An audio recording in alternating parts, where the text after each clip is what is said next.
Welcome to Sicko Cubing, where we draft Sicko cubes and talk about Magic the Gathering design. My name is Athena, and I'm joined by my co-host Jesse. The links to the cube and the final deck list are in the description.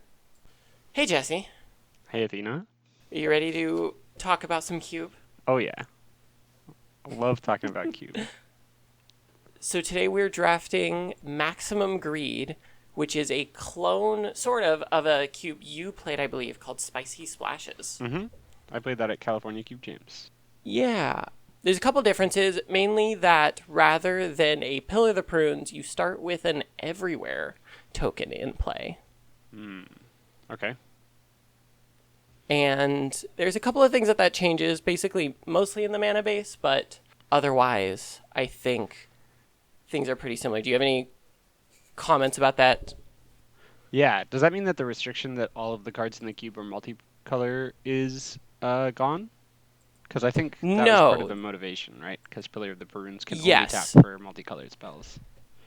Still, everything is multicolored. The main thing it changes is activated abilities. Like, I think the most relevant one I can think of is Colossal Sky Turtle, where you can still channel it, which you can't do off of a Pillar of Prunes. Yeah, that makes a lot of sense.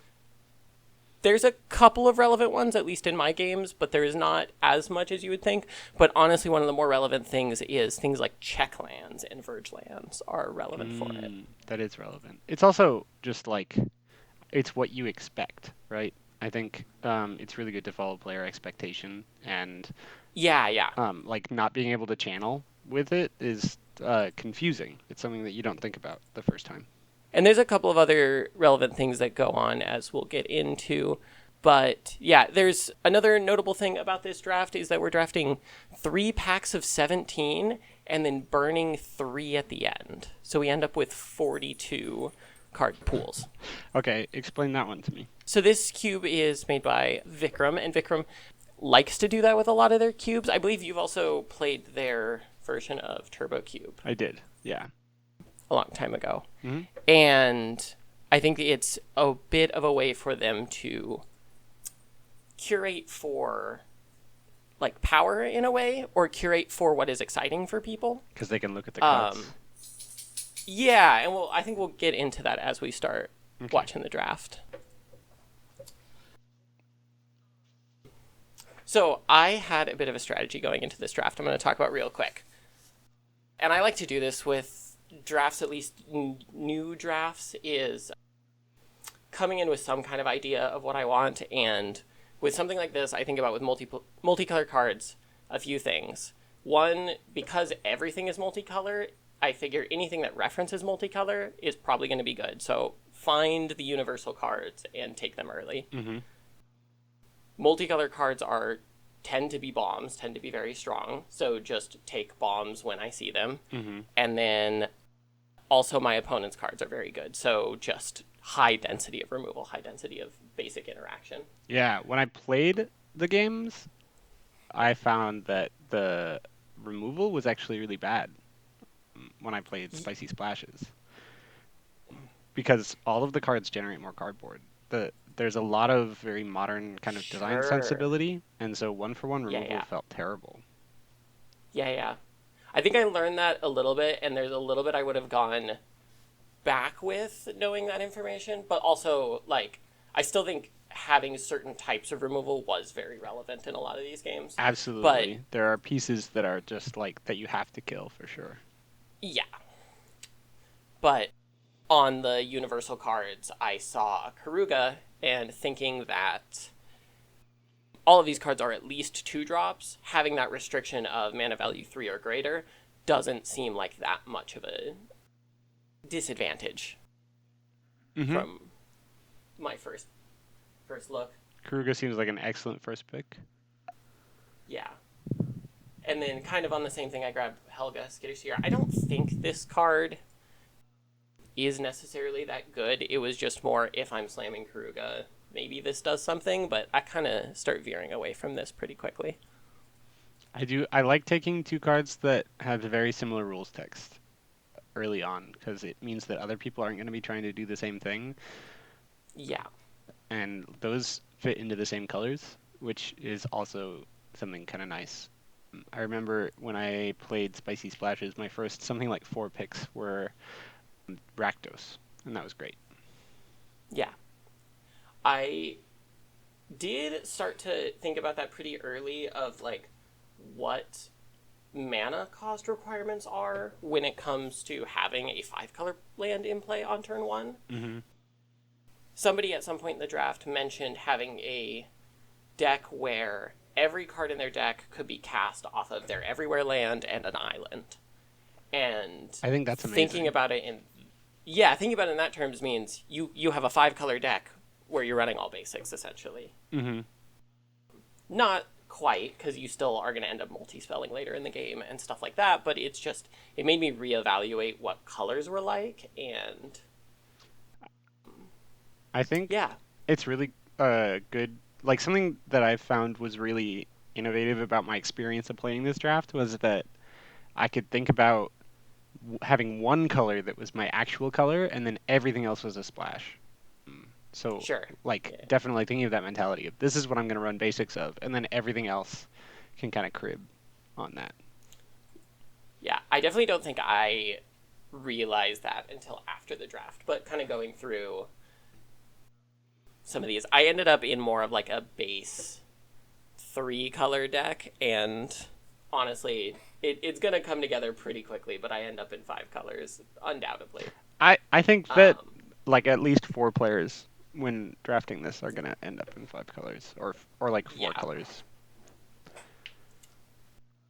Finding the Old Gods seemed like a perfect pick for me. I'm thinking removal. I'm thinking it does multiple things. It kind of is a bomb in just that text. Ends up being very relevant in all the games I cast it. Explain to me why you took binding but not death sprout.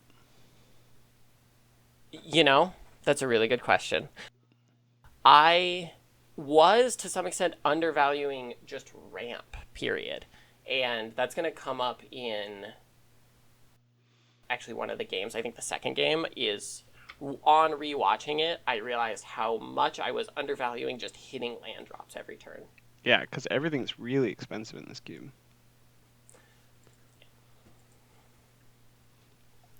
Yeah. I was consistently doing the thing where I would read a card and go, "Ooh, that seems cool," and then going, "No, I'm on the Kruger plan. I'm maybe Being an forcing it adult a little about bit, it. but yeah." Reading the Spider-Man card for the 13th time because I can't seem to finish the text. Yep. Yep. I love playing one of those Universes Beyond cards because I know it's good, and then telling my opponent that they can read it because I can't get through it. Yeah, and this is really the spot where I've been sitting on a pretty clear Bant deck, maybe with black in it, and then I grab. I think I end up grabbing the Dragon Skull Summit here and going, well, I guess red seems open based on the packs that I'm looking at, but it's kind of hard to tell what's exactly open this early, especially when you're looking at so many cards. Mm-hmm. 17 is a lot. Talk to me about taking fixing before you take the splash. Like, instead of taking a red card here, you're going to take land. Yeah, that tends to be. I don't know if that's just my priorities or I think it's safer to take a land that you may or may not play versus taking a spell that you may or may not play. Because once you have the land, then you're a lot more likely to be able to take any of the spells. Yeah. I think of when I'm in a similar position, I like to take the splash first, especially this early in the draft, because it sends signals. So I can Sure. keep people off of, because somebody else might look at the same pack and be like, wow, I guess red is open, right? But lands don't tend to communicate that the same way. But I know that I'm also an irresponsible drafter in that way. I definitely leave lands on the table way longer than I should. Yeah, I maybe do overcorrect the other direction because I'm thinking about my draft last night at our normal cube night. I did end up taking like 13 fixing lands or something and fully blocking out the person to my right because I took them all in like the second pack. So that's its own thing. But I do feel like I was paid off because I take a black red land and then immediately find Indoraptor and I'm like, I have to to slam this card in this deck. Indoraptor is one of those cards that feels super unfair. It is genuinely ridiculous. I played this in my Spicy Splashes draft, and it was busted. Yeah. Unfortunately, too, I do end up taking a couple of damage-based sweepers later on, thinking specifically that I can, do extra damage with Indoraptor when casting them, and then it never becomes relevant. But bummer. Grist was an easy slam. I didn't even look much at the rest of the pack. I just saw I had black land, take a Grist. Yeah. I do think Croaking Counterpart is insane. Everybody's going to be playing really busted stuff, and that can copy opponents' permanents. Yes. Which is, like, if they spend 6 mana on something, and then you cast 2 copies of it for, 3 and 5 mana? Then that's a pretty good position. I read that card for a while, and then started looking at my draft and realizing that I might have accidentally pushed myself into 3 colors anyways, and again, just kind of took the safe pick, took the land. I looked at Violent Ultimatum for a long time, but it's so hard to cast. It's super hard to cast, even with one free pip. Yeah. But I did start kind of around this time evaluating what you were talking about of extra pieces of cardboard. Everything that makes a token started to look more and more valuable to me. Mm-hmm. What do you think about this, burn at the end of a pack kind of draft format? I've never done it, so I can't speak to it particularly. I think my gut reaction is that it's going to result in a lot of misdrafts because people forget about it. It's a rule that's difficult to remember. Yeah. And it also does make pack evaluation more difficult, but also people's decks are going to be better. And something that you know about me is that I've never cut a cube down to the minimum. So I love that it makes the cube a little bit bigger, but you still get to play all of it. That's really cool. Yeah, you get to see every card, basically. Mm-hmm. Yeah. So I think it's cool. It's definitely got advantages. I'm not sure about it, but I would definitely want to play one. Yeah, the thing that I wonder about is when, getting to the end of the draft and you're the curator and you're looking at what cards didn't get drafted for whatever reason. Part of that to me gets a little warped just by densities, right? People are going to prioritize their fixing or their ramp or their removal or whatever. And so you see all these cards that don't get picked. And is that because they are worse or less exciting? Or is it just because it's the last thing that no longer fills a slot that somebody needs for their deck? And it just happens to be towards the end. Yeah, I definitely could see that. Or just something that doesn't read excitingly, even though it's good. I think getting to see what people burn as a curator is very sexy. That's very appealing because it's really hard to assess what people picked late or didn't care about in the draft. But if you've just got a pile of cards and you can see it's 40% blue cards or something, then you can be like, okay, there's a problem here. There's not enough cards that are pulling people into blue. Sure, yeah. Do you think that that's harder to do in a format like this where everyone's playing 5 color piles? I think that a cube like this already has so few cards that can go in it because there's just fewer multiplayer cards and the power level is pretty restricted because everything has to be kind of busted. That the amount of yes, I think it would be harder, but I also think that you're not making 1-for-1 swaps all that often. Just because there's a best in class and that card is doing the thing that it's doing, and it's rare that they print another multicolor card that does the same thing but better. And these cards are also unique and complex as well. Yeah, that was my question as well at some point, is what the these are not the only multicolor cards that exist. Like, you didn't literally pile every single Of card course in not. Scryfall, is color identity greater than 2, right? Like, I mean, like I think, Legends, right? There's a bunch of cards that just are never going to make the cut on power. yeah, but that's part of what I'm wondering about is maybe a version or just like an idea of toning down some of the top end of this cube in a way that feels more like a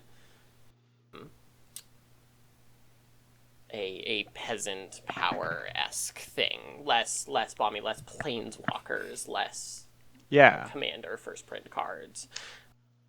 Because I think about some of the cards that you see at certain points in this the gameplay of just like Coiling Oracle, of these like bread and butter staple cards that you would find in most cubes anyways, Mm-hmm. and it is pushing up their power to essentially consider them as one drops because you already have a land in play. But does that push is a 1 mana Coiling Oracle as good as a 2 mana Grist, right? Yeah. I think so. For me, I think that this cube is like about the power outliers, right? Each card is Yeah. individually busted, and that's part of the identity. So it would be a very different cube to have the kind of like uncommon variety of multicolor card because those cards tend to be archetype fillers. They're like Yeah. good and they're consistent, but they tend to be powered by the commons around them rather than individual bombs. I think that you would have trouble just because like the number of cards that are at that power level that are that work independently or have enough support in the multicolor space. I think you would have a little trouble. I think if you cut the restriction that they have to be multicolor and you could like expand your pool a little bit to aim for that power level, you could definitely get some interesting design space there. I wonder what that'd be like. Yeah. So yeah, at this point in the draft, I have forced myself into 5 color. We kind of skipped over it a little bit, but I do have to point out the Niv Mizzet Guild Pack hexproof for multicolor. I read that like 6 times, and then I just put it in my deck Yeah. because that was my thought of that card says protection from everything. That is a flying progenitus as far as I could read. Yep. And the rest of the text was irrelevant, and it does come up multiple times. No, that in that effect is the game. insane in this cube. That's Yeah. one of those things that you mentioned earlier of like anytime something refers to the gimmick of the cube, then it's probably busted. Yeah. I hate Othari. This is a card that Yeah. is just so bland in my opinion. So when we were told about this cube at the beginning, because I didn't play Spicy Splashes in California, but I had seen it, and we had talked to some people who had played it, and we were talking to Vikram about his take on it, because the reason he put this together was having friends come back from California and say, hey, this seems like something you would like, you should check it out. And so he put this together with a couple of goals. One being remove the Vindicates, because that was obviously a problem that people experience in California, of if you can just destroy the Everywhere token, or the Pillar Prunes in that case, games don't go very well. Yeah. And then on top of that, to lower the bombing rate of the drafts, what we were told is this was going to be more synergy focused, more commander-y. I think that's a really good goal because that was Yes. I think my biggest problem with Spicy Splashes. It was a really fun draft experience. And very different from anything else I did that weekend. But definitely the like single card bomb density was really high. Yeah. And in our conversations after the draft, I did bring up Othari as one of those cards that just ignored the plans that I was doing. I did end up sort of on this multicolor matters pile, and 5 color good stuff, but also it references legends, and it kind of felt like one of those 5-color commander decks that references having 5-color cards on every card kind of thing. Mm-hmm. And Othari just wasn't that in any of the things that I was doing, but it was a flying lifelinker that made tokens every time it attacked, and I just didn't have to think when I played it. And your opponent can't kill it. And it has haste. Yeah. Yeah. I think that's one of those cards that just turns around. You go from losing a game to winning a game in a way that very few cards in your opponent's deck can prevent. Yeah. And it exemplifies that kind of like single card busted win con type thing, which I know a lot of people are really in for. It's definitely like a really high power card. People love that. Yeah, definitely. What's this card, the Planeswalker that you just pulled to the front of the pack? I don't think I've seen that before. Kaya Intangible something. Give me 2 seconds on that one. Kaya Intangible Slayer. Oh, that's the 7-drop with hexproof. And then +2, each opponent loses 3 life. You gain 3 life. Wait, no. This Mardu one. I apologize. Not Oh. that one. The Mardu one. Oh, the one that I drafted earlier. Sorry. Mm-hmm. Dahada, Binder of Wills. Dahada is the Legendary Matters sort of Planeswalker. Its main thing that is relevant for these games is you reveal the top 4 of your library, put any number of legendary cards from among them into your hand, and all the rest into your graveyard. Each card you put into your graveyard, you make a treasure token for. Wow. That's which, great. For me, means it's 4 mana, make 4 treasures most times that I cast it. Gotcha. It also has uptick to give a target legendary creature vigilance, lifelink, and indestructible until your next turn, which is relevant in some of the games. But giving lifelink to your hexproof 6/6 beater is pretty good. Yeah, it is in fact very good. It also becomes relevant with my multiple damage-based board wipes, where I can give my own things indestructible and then blast through them. Nice. Yeah, I love a Plague Wind. Build your own Plague Wind. Yes. And there was, well, unfortunately, I would have said they were build your own, but we'll kind of see later, one of the wraths I end up taking just ends up being Plague Wind every single time I cast it, regardless of the board state. And it's just due to kind of the way the card is worded, and we'll get there eventually. Okay. But I did end up just prioritizing Planeswalkers broadly anyways, again, because they feel like more cardboard per cardboard. Definitely. Planeswalkers are really, really nuts. Especially, people tend to get on the board a little slower because every card costs more mana.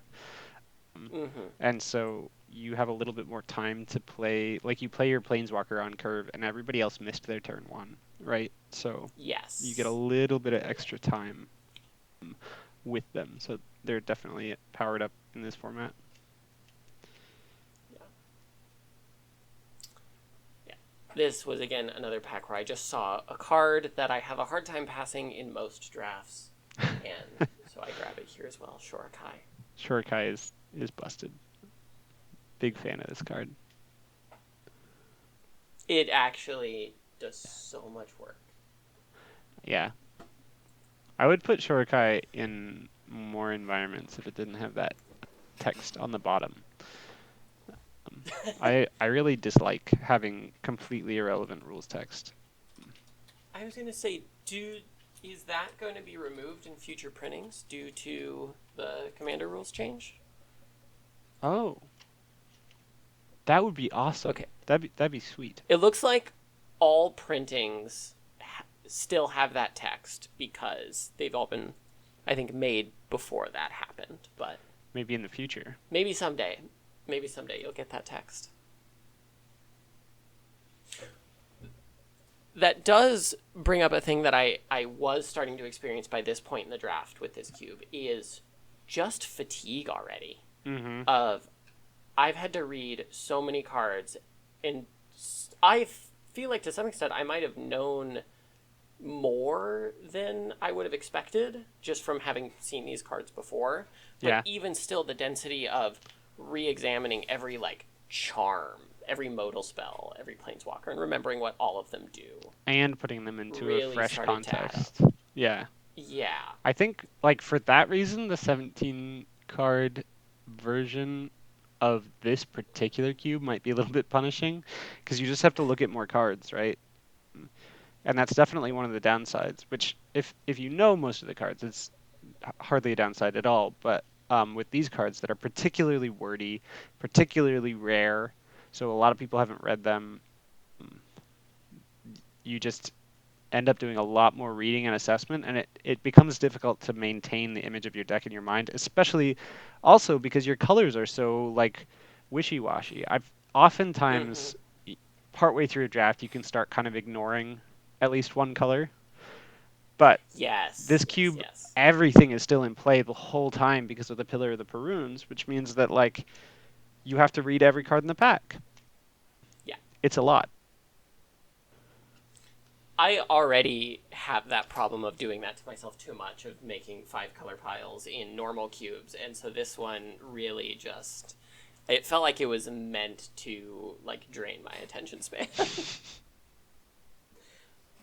It's supporting you in your dream of having every color.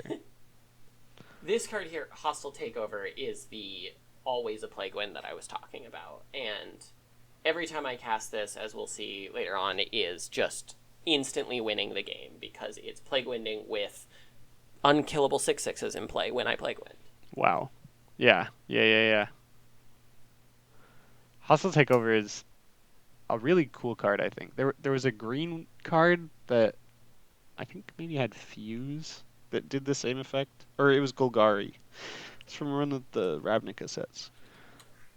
And I really like that. Hmm.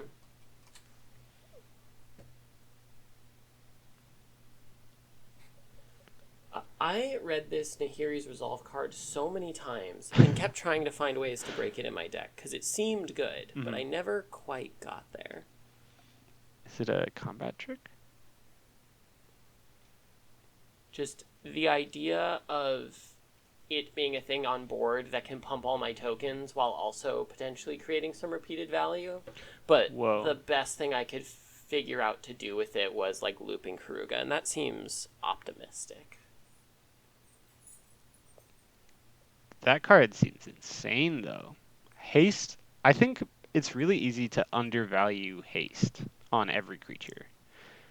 It just Yeah, makes it yeah, so that yeah, your opponent is never safe. They have to keep a blocker up no matter what you do because every yeah, threat you play could get in next turn. absolutely. Yeah. This was another pack where I wanted to read the cards, but I found a card so perfect, I just slammed it. I really would have loved to take Colossal Sky Turtle here, but seeing Falaji Wayfarer is too perfect for the curve of my 5 color deck. That is, yeah, wow. I guess that's technically multicolor. Cute. Yeah. Convoke is nuts though. Yes. And that it immediately can tap for itself basically gives me a curve of turn 2, Falaji, turn 3, any of my mini 5 drops. Mm-hmm. And it taps for any color too, huh? Wow. Yeah.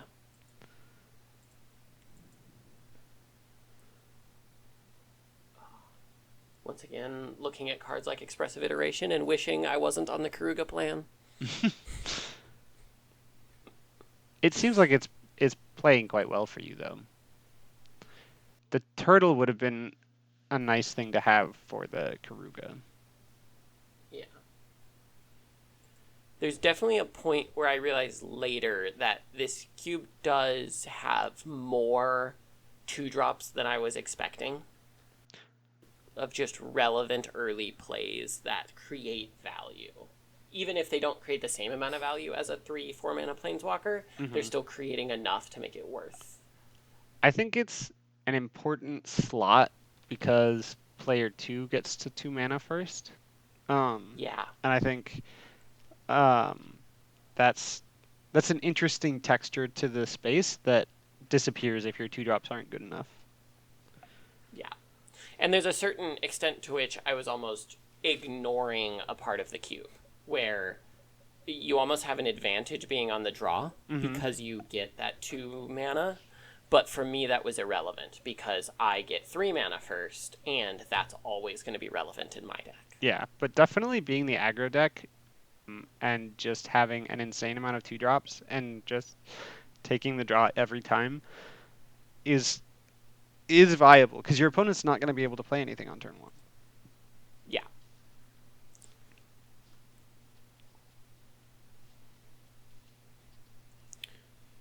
So what do you think about the like few 1 drops that are in this cube? I think there's a total of 4, but where Figure of Destiny, Reese the Redeemed, Deathrite Shaman, those kind of cards. I think that they're a bit of a trap. I like Reese is just not on power level. Yeah. Like in order to do the good thing, you need 6 mana after your 1/2 survives, which is just a lot. And 3 mana to make a Is 1/1 actually is a 1/1. no. The 6 mana version copies all your tokens, right? So that's something that's Yeah, actually yeah. good. So you play Reese. Reese survives miraculously, and then you play a 5 drop that makes like 6 tokens, and then you activate the big ability is kind Yeah, of yeah. like the game plan. But The dream, for sure. like if you have that many tokens, you're probably winning anyway, and I would rather have Yes. almost any other card. Yeah. And I think that Figure of Destiny is kind of in a similar place. Yeah, I can see that. Also, once again, wanting to read the rest of the pack, but finding an Aragorn in my 5 color pile deck, Yeah, kind of hard to ignore. that seems pretty good. Figure of Destiny also is, I think, is even more of a trap because the amount of colored mana that you have to spend. Like you have to really be Boros to get to the higher levels Yes. of Figure of Destiny, which is where it's like functional in a format like this. There is a spot very early on in this draft where I realized that people aren't valuing the Boros cards, considering I got even just Othari 5th pick or whatever, Yeah. and looking at some of those other cards we've already talked about, like Nahiri's Resolve and Explosive Getaway that I grabbed earlier. There was a part of me that saw all of those. Oh, also Lightning, Army of One. Mm. I saw all of those coming around and did think for just a minute about dropping the Kruga plan right at the end of pack 1 and just all inning like red, white, splashing black or something like that and Mm-hmm. seeing where that goes. I think that deck could be really good. Yeah, I think I would have been in the open seat for it and I would have gotten away with some stuff, but and unfortunately, we'll never know because I didn't do it.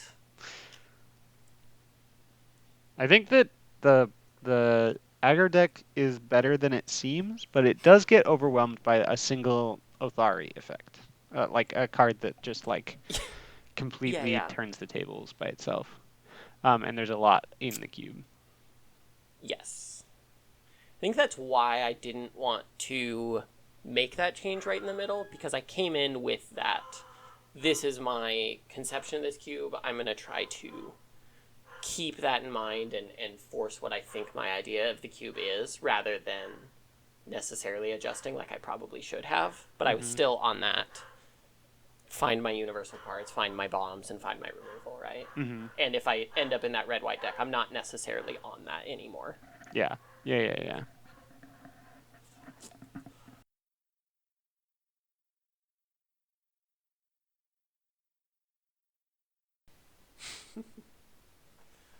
I've read Wargate many times, and I have never. It's always come up short in every environment I've played it in. This is the perfect environment for it. You will see. It's for one, it's 3 mana ramp, Yeah. which isn't great, but 3 mana ramp with the upside of also tutoring the best thing in your deck occasionally is definitely a card. Okay. The ramp is a compelling case. Yeah.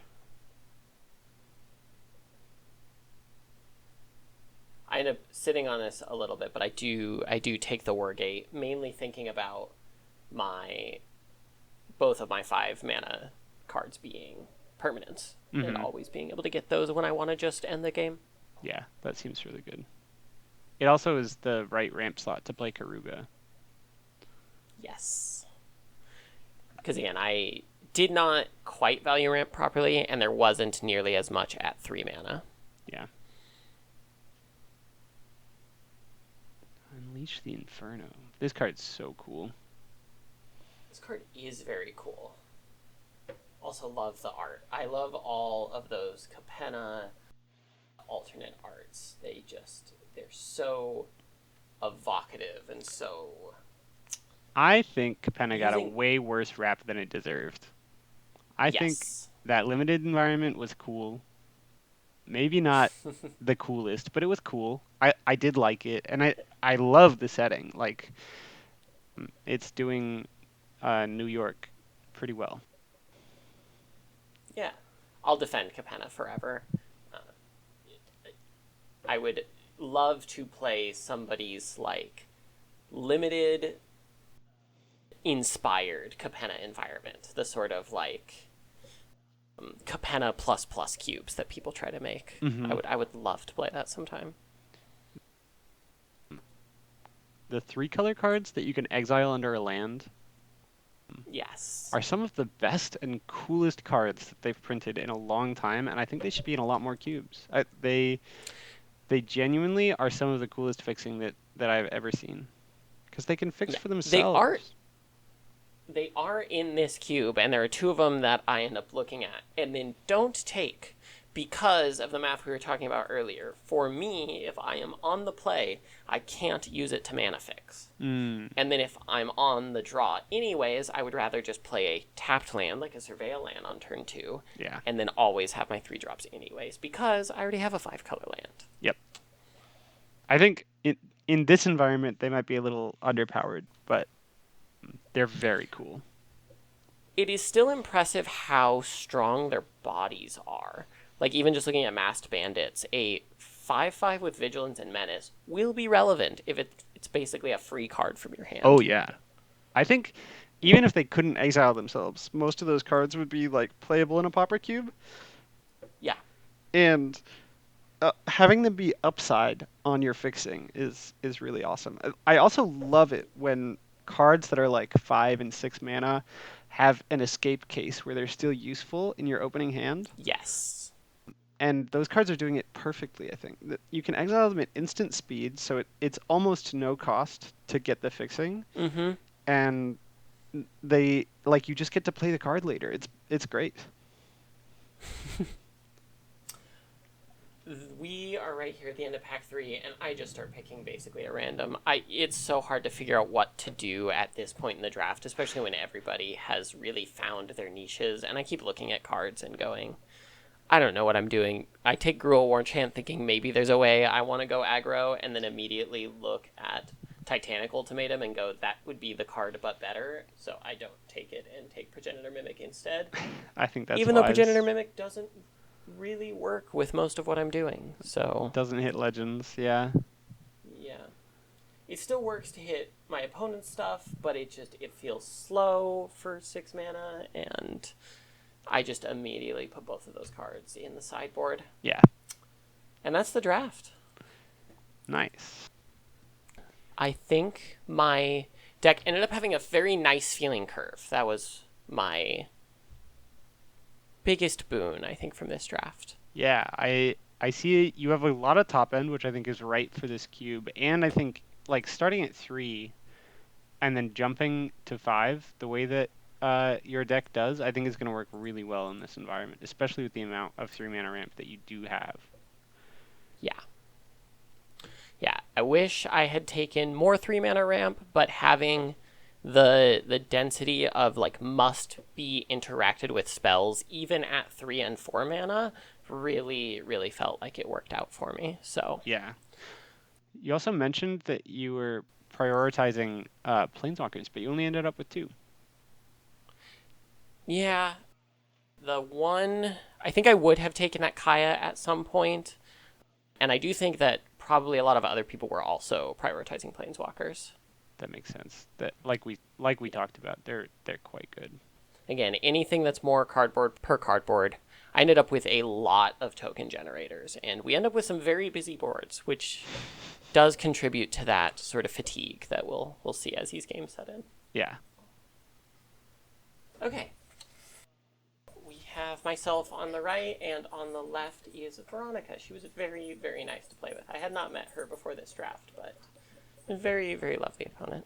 I think I maybe still haven't. Yeah. This is a nice thing about, I think, our Sunday drafts is we do end up with quite a lot of new people. It feels like the Tuesday crew does end up being a lot of the same old, same olds, I think that which is not a bad thing, but yeah, it's nice meeting new people. the way that it's on a weeknight, I think it limits the people that can wander in. You kind of have to plan to go Yes. to something that long on a weeknight. Yes, absolutely. Here we see you executing Plan A, putting Karuga into your hand. I end up doing that quite a lot. I think this might be the only game where I actually cast Karuga at one point. So, also maybe in retrospect, my plan was not as universal as I thought it was. It is a slow thing to be doing. Okay, so this is one of those cards that made me first starting thinking about like an alternate version of this cube because the existence of a card like Gallant Citizen rules to me. The idea that this is, again, in a way, 1 mana, 1/1 when this enters draw a card, and having that be the baseline for analyzing the rest of the cube is an interesting thought process to me. Yeah, Gallant Citizen is definitely more in the space that I like to play in. Than It's the Necro Bloom. than the Necrobloom, yeah. Yeah. Because I immediately Gallant Citizen, I have to think about do I care that there's a 1/1 in play, but when you start playing any other card in this cube, it is just It's gonna get hit. you have to remove it. Yep. Yeah. Yep. And that ends up being the play patterns of a lot of these is me looking at a board full of things that I don't really care about and then immediately having to answer something else. Because if they untap with the Necrobloom, then they've just generated so much value. You need a board wipe, or else you're not taking care of that. Yeah, absolutely. And then at this point, I think I do decide that I just need to keep building out my game plan. So I kill the Gallant Citizen just in order to ramp on the next turn more than anything. That makes a lot of sense. Did the Gallant Citizen not get in? It did not. Hmm. Perhaps a little frazzled after the draft. I can relate to that. Yeah. Maybe looking at multiple red lands and thinking about haste creatures, but also maybe just not thinking about it that much. Now Mirari's Mirari's Wake. That is a card. Very frightening card, especially after I use my main piece of broad hits anything removal. Uh-huh. Uh-huh.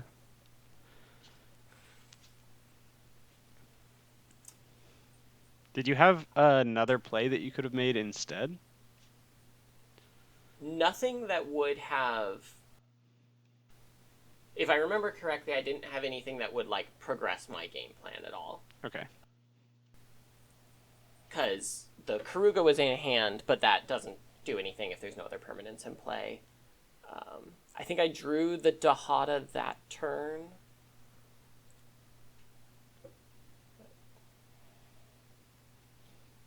What did I cast here? Scarab God. Scarab God's pretty good. Pretty good follow-up. Yeah. Also seeing cards like the Necrobloom, something told me there was some amount of graveyard shenanigans happening, so I figured I'd try to get the Scarab God out as early as I could. I think that's seems quite good.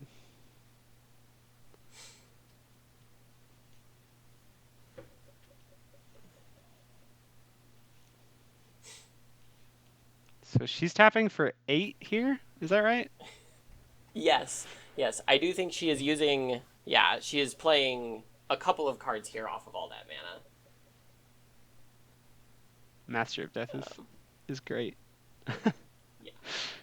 Definitely some graveyard stuff going on as well.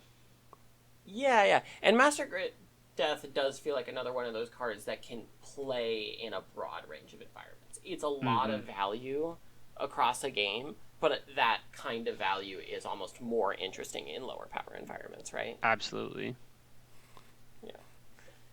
And then Rite of the Moth. It's back. It's back. Yeah. Return with a finality counter on it. I am sometimes a little extra about keeping track of counters and named things on the board and all that kind of stuff. So you'll see me writing down stuff a lot on these I think especially dry erase cards. for something you're recording, that makes a lot of sense. Yeah. Well, especially in a cube like this, when the boards start to get really complicated, the last thing I want is for somebody to point at a token and go, what power toughness is that? And me not have the answer for it. Or, Yeah. We'll see an exhaust card comes up later, and I immediately have to mark which exhaust effects have been activated. It's very important. All right. So talk to me about using the detention sphere on that instead of the Mirari's Wake. Detention sphere hits Mirari's Wake, yes? Detention Sphere does hit Mirari's Wake. There was a part of me that was thinking about cards in hand, like what's left that can be done. There were 2 cards in hand. I assume the only way to really get value from what's on board from here is just playing land drops. Because then you make these tokens. If Detention Sphere gets killed, you get the Mirari's Wake back anyways, and now all of those tokens are 1/2s or 3/2s. Okay. Or 3/3s or whatever they end up being. Makes sense. I can see an argument either way, and ultimately there is a problem of Detention Sphere taking the Necrobloom also gets rid of the finality counter, so we can end up looping it again. Mm-hmm. But I think by this point I did draw another normal removal spell, and I didn't want to kill the end up in this loop where I'm constantly 1-for-1ing the creatures that are getting reanimated. Yeah. It does seem like you're looking down more than one reanimation effect, likely. Yeah. Even just the Rite of the Moth is flashback on its own. Yep. And then, yep. Hey, there it is. Finality. That's the card that I was talking about earlier that plays like There we go. your hostile takeover. Yeah, 2 counters on a creature, then all creatures get -4/-4. Fortunately, we're casting Find right now, returning some of those permanents back to the hand. Find is a really good spell all on its own, and Finality is a great backup. Yeah, that card is great. I definitely think I was also just undervaluing the classic bread and butter cards for Cube. Mm. Another one of those kind of effects that comes up later is Reborn Hope, where it returns any multicolored card from your graveyard to your hand. And those kind of cards didn't stand out to me in this environment because I was looking for the bombs, but that card is a bomb. That card is all of your bombs at any moment. Mm-hmm. Dahada whiffing on legendary cards off the top, so I make 4 treasures. Does not feel like what Dihada should be doing in your deck. 11 mana in play. Seems like a good time to cast Karuga. I think I do cast Karuga here. I think maybe I cast one other card and then Karuga. Let's see, I don't remember here. 5/4, draw 3. Pretty good. Yeah, and then she Grizzly salvages during my turn just to resolve that while I'm doing a little solitaire in the other side. Makes sense.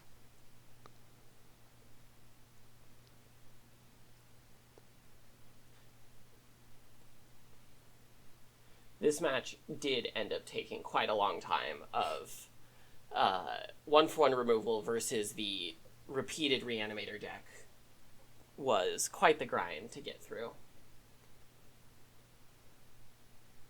Like we said, Athari coming in and trying to solo the game on its own.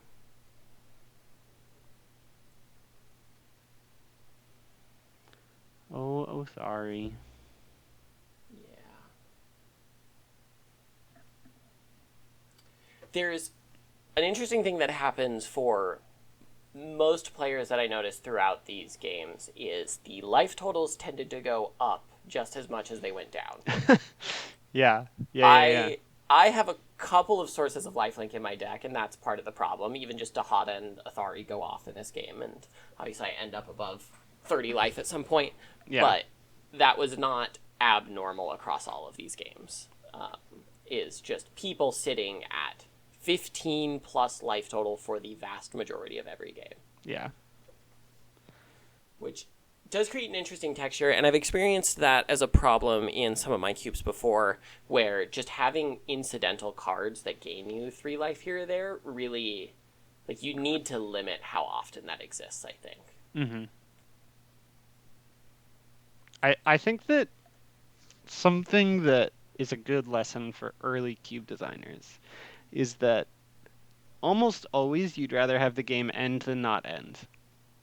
Yes. And lifelink is an ability that feels really good to have in your deck, but having a too high density of it in your cube will just make the games last much longer because somebody will have already lost but have gained a 5 or 6 life buffer that'll just make the games take a couple more turns, which does leave them room for outs. So sometimes it matters, but oftentimes it'll just make the game longer for no reason.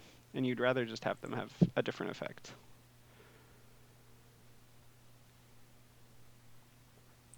Yeah, I agree completely. There ends up being a texture that pops up in this game as well, where every decision ends up in combat being about, do I actually want combat to happen? Because when these creatures die, they then have the opportunity to be mass reanimated again. That was that gallant citizen right there. Is I was going to not block it, and then I learned that it was attacking Dahada, and I'm like, well, I should protect Dahada so I can minus it if I want to. And it just creates this cycle of every single time something happens, we put all the same amount of cardboard in play all over again. Yep. And I think like Othari has the same kind of pattern where Othari is definitely the threat, but you have to take care of the rebel tokens in the same stroke, or else you're just dealing with the same thing. And then if you regrow it one time, then it comes back with the same number of experience counters, which is ridiculous. Utterly disgusting. It's just impossible to deal with. Yeah. This is working through a little bit of combat math, deciding what we're blocking.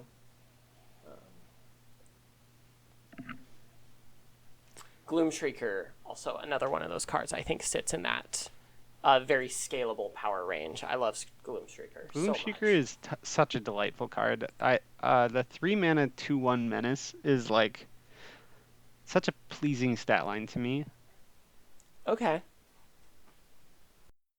Talk to me a little bit more about that. Yeah, I love that card because the number of times that I've cast it for no value and still been very happy with my purchase, right? A 3-mana 2/1 that's like basically unblockable. Sure, yeah. Early in the game especially is just like at the power level that I like. That's a very powerful card, and then when you draw it later, it recurs whatever your best card is, and that's like, and it still has that body. Yeah. So I think it's really just a good feeling card at all points in the game, and I really like that. Yeah, and it doesn't feel as loopable as some of the other classic, like Eternal Witness or whatever. Yeah. It only gets back permanence. When it dies, you exile it. You can't, like, necessarily break it, but at the same time, it's always just above the curve. Yeah, and I really like that it's synergistic, but it's not synergy necessary. Like it still functions in the games where your deck falls apart, which I think is, I love synergy. I think cards should require other cards to work, but I think Sure. Gloomshrieker hits a really comfortable, functional point, even in the non-synergistic cases. And I think that's really great. Yeah. Invasion of Tolvada here. Reanimation for any permanent card, Wow. non-battle permanent specifically. I love battles so much. I wish this game maybe showed off more why I love battles, but it is still a very interesting, like, unique sorcery speed effect on its own Mm-hmm. that also then can create some texture later. And yeah, just being able to put a big old 5/5 Death Touch Life Link into play Yeah. is very relevant on this board. I think that battles are really cool. I do struggle with the the horizontalness of them. I Sure. it makes it hard to read them in hand, and they're all double-sided, at least so far, which is also like not my favorite for cube logistic reasons. They tend to have a lot of text, and be hard to read, but Yeah. um, from a conceptual standpoint, they're really cool. I also want to call out Nethroy, incredible card, especially with Tristani's Summoner in your deck. That's a Yeah. premium target for it. And a little piece of fun trivia with Nethroy. There's a couple of Ooh. cards that have negative power and toughness in the graveyard, and you can use them to make the total power and toughness of the creatures that you're reanimating lower so that you can reanimate more Yes. stuff. I think that's really excellent. Yeah. Absolutely. But yeah, what a blowout turn for your opponent. Yeah, and another card we kind of have been glossing over here that I was the card I saw and then immediately decided, okay, now it's time to kill the Mirari's Wake, is that Veteran Beast Rider off in the corner. At the beginning of your end step, untap each creature you control, and 4 mana creatures you control get +1/+1 until end of turn. Whoa. It's also just a 3 mana 3/4. Every time I looked at that card, I went, how do I attack into this? Like, all of my tokens just feed in every time I attack with them. Yep. I I am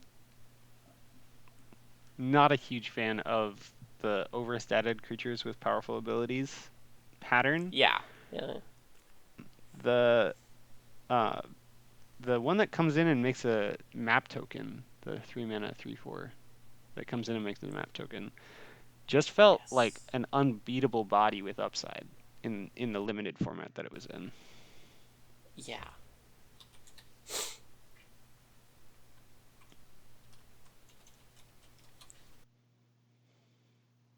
Just to clarify, what you're talking about Sentinel, the nameless city, right? Yes. Yeah. That's the Yeah, one. yeah. To add on to that, it's a 3 mana 3/4 with vigilance, and it when it enters and attacks, it creates that map token. That's right. Um, that card is a house. And here we get Wargate for 8.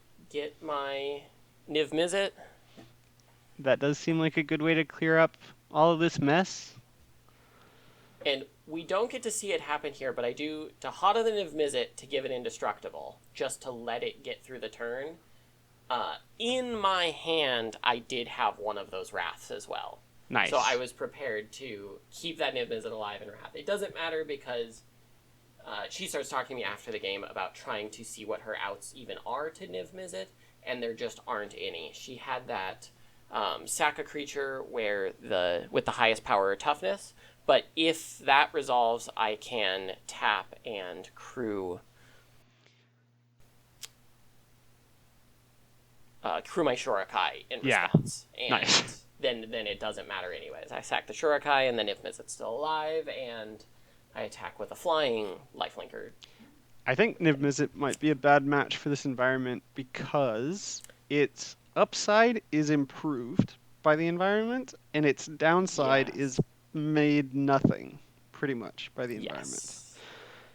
Um, the the way that like you cast a 5 mana spell in this environment is just much different than a normal one, and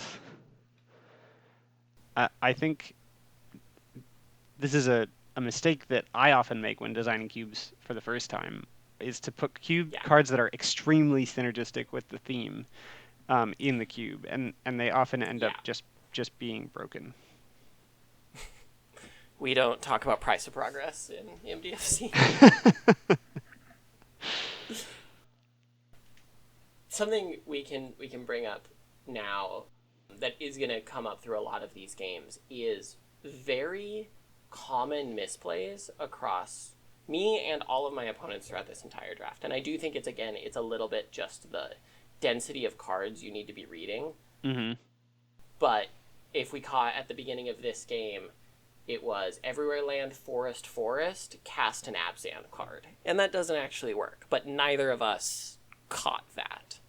And I don't believe my opponent to be, like, doing that on purpose or anything like that. They even played a swamp on the next turn. Mm-hmm. Literally just, we start to assume that every land can cast every card because you can't, like, put the mental energy in to figure out what's going on. The combinatorics are just so more complex than a normal Magic game, which is already a bit of a brain burner. Yeah, absolutely. My notes that I wrote for myself here just say brain hurty, too many wordy.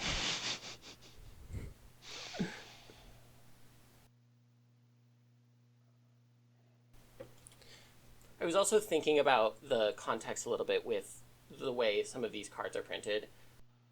Many of these cards are, first printed in Commander products or whatever. Mm-hmm. And I think this was the first time playing a cube I got to really think about what that means for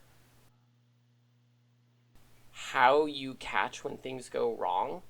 Because when you're at a Commander table, there are 4 people to sit there Mm-hmm. to go, oh, that doesn't actually work that way, or oh, you don't have the mana for that.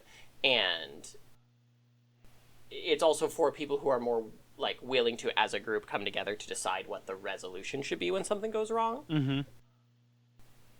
But 2 people who are both overwhelmed just doing what their own deck is doing are not going to be able to be as effective at catching their opponent, or even just trying to be, like, not caught off guard when something goes wrong, right? Not to mention, with a Commander game, you're playing a constructed deck that you put together. You've read all those cards Yes. beforehand and You thought come about in them with a some lot. idea of what's happening first. Right. Yeah. I haven't spent a whole lot of time creating multiplayer cubes, or Commander cubes even more specifically. Mm-hmm. Do you think that that's a thing that you've experienced? Of, like, the density of the board state and of having to see so many cards affects how good people are at maintaining a proper board state? It's my multiplayer cube does a lot of work to try and mitigate this because I knew it would be an issue, and still people make misplays because the board state is too complex. Yeah. Like, in my cube is lower powered, and it's also a bar cube, so there's no tokens, no counters. Right. And you have a teammate, so you just need to worry less about. You only need to worry about 2 opponents instead of 4 or 3. And even still, people will forget about effects that are on the board. Yeah. Or, like, miscounting enchantments is a really common one, because auras on other people's stuff are easy to forget. Sure, yeah. I can see that. I even see that one in particular happening in 2-player games all the time. Yeah. Of just exiling a thing or putting an aura on something and just not thinking about it as a permanent that is counted for other stuff. Unleash the Inferno, getting to just dealing 7 to something kills apparently everything in this format. It's pretty good. I think part of the reason I also took that card was seeing the word Planeswalker on it. Looking at a lot of the cards, if they didn't say non-land permanent, they would say creature, and wanting something that could hit the other Planeswalkers seemed important, even if it never quite ended up becoming relevant. 7 is also a lot of damage. Aragorn triggers stacking up, getting to attack with a 9/9 after bolting my opponent just for doing what my deck was going to do already. Yep. Yep. Aragorn is another one of those cards that falls into the category, I think, perhaps of like a little too synergistic with the themes of the cube. Yeah.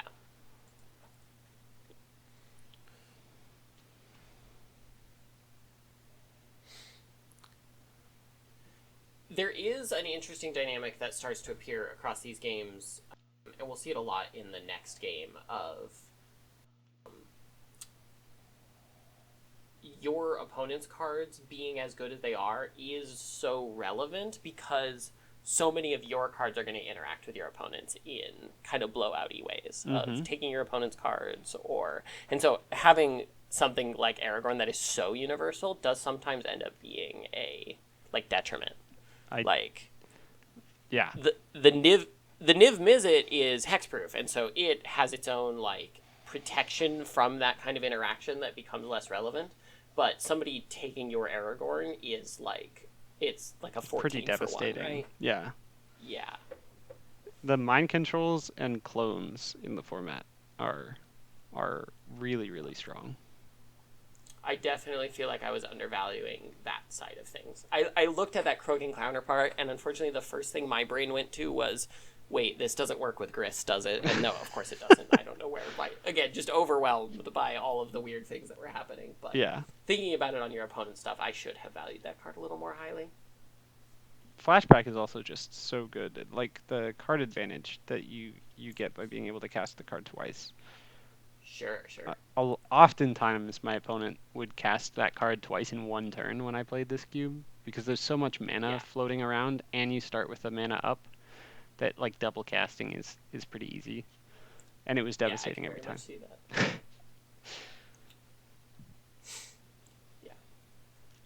Using Songcrafter Mage to recast my Wargate, and then using its ability to pay the extra mana, basically a free Snapcaster in my hand, felt really, really good. That's incredible. With Wargate especially, because you can go and get... You could tap any of your creatures too, so one of your bigger creatures could have Wargated. Unfortunately, it was the biggest creature I actually wanted to attack, because I do want to just swing in with the Aragorn. Fair. At this point. But you could have gotten anything in your library, I think, if you had tapped the Aragorn. Yeah. I did get anything in my library, because the largest permanents in my library are 5 mana. There you go. Yeah. Just slamming Niv Mizzet, really not even thinking about it that much, just knowing that I won the last game because it was uninteractable. Yeah. And trying to do the same thing again. Yep. I think that's right. Yeah. I do think the first game was a little bit more interesting than this one was. There was a lot of back and forth, although this next turn is going to be quite frightening, but ultimately we are reaching the end of this first match. Spoilers.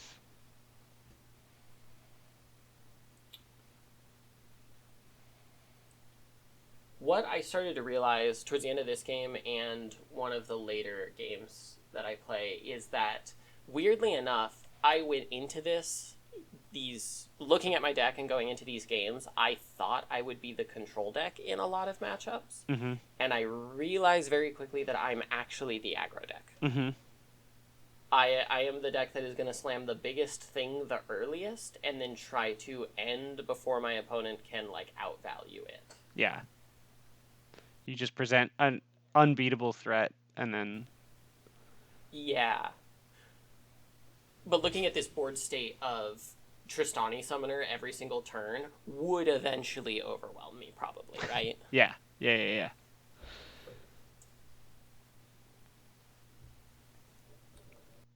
The Infinitoken's doing work with Tristani Summoner as well. Yeah. She tries to force some damage through, force some unfun blocks. Maybe a little extra aggressive here, but I think she was starting to get worried that her time was running out, considering the board state that I had built. I mean, I think she's right. The Aragorn alone is a huge problem, and Niv Mizzet is nigh unbeatable. Just will end the game eventually. And she did make some of those blocks not seem as I thought that I was gonna find some ways to like double block to kill vigilance creatures or whatever, but again, using the Selesnya card there, Veteran Beast Rider, to pump everything up definitely made it a lot harder for me to do anything other than just kill the two easy ones, take some damage. Yeah. But we get to see, fortunately, our first Plague Wind of the cube. Crew up my Shurikai. If I can figure out how to tap mana, apparently. And yeah. And it's just cast that hostile takeover. Yeah. Make one of the make the Veteran Beast Rider a 1/1, make my Songcrafter Mage a 4/4, kill everything except for the 1/4/4 on her side, and then just swing in with everything. Yeah. Yeah, how you feeling after getting to the end of this first game? Good. Are these what these games looked like in your draft too? Yeah. These very, very similar play patterns of like things tend to revolve around the single strongest card. Yeah. And like whoever has the most single strongest cards in their hand at any given time is the one who's on the beatdown. And it's like uninteractive threats, cards that make more cardboard, these kinds of things. I think there is something very enjoyable about that. Like, it's not always my type of Magic, and I'm sure it's not necessarily your type of Magic, but it is very engaging or exciting for people to be able to play these really like high power cards in an environment where you otherwise wouldn't really get to see them. So starting match 2 against Dustin, one of our regulars. Dustin, I like to joke, is my nemesis on these Sunday drafts. We tend to chuck cards at each other and then the game ends very, very quickly. Dustin is definitely one of the best Magic players in our group as well. Really, really smart person. So. Yeah, he definitely has a slightly different take on what is valuable in this cube than I had going into it. We definitely had some of the same ideas, but a different evaluation on what was important in that structure. One of the things, like I was saying, I maybe undervalued hitting land drops, and I think Dustin across his game really shows of just card filtering to hit land drops is more important than I was thinking. When I'm playing these games, I'm seeing him cast cantrip after cantrip and not realizing that almost all of those are just grabbing another land. Yeah. Just making sure that he never misses a land Hurl drop. Through Hell. Hurl Through Hell here is another one of those cards. Your opponent's cards are so good, what if I took them instead? Yeah. The end of your next turn. Wow. Yep. That card's nuts. Card is crazy, and it was one of the ones that Dustin pointed out as maybe is a little too good for the environment. His anecdote being that the person he played in round 3 was sideboarding out some creatures in order to make Hurl Through Hell hit less. That's pretty bad. But yeah, we were talking through it if maybe that's not a objectively correct decision. I think you just gotta. It is an interesting thing to think about. Hope they don't have it. Is the way to go. That definitely ends up being my play. Is if Dustin has it, I have to remove whatever is stolen because my cards are very good, and that's just the life I have to live with when it's cast. Yeah. But these games definitely felt more like what I was expecting coming into this draft of bomb gets removed, bomb gets removed, bomb gets removed. Yeah.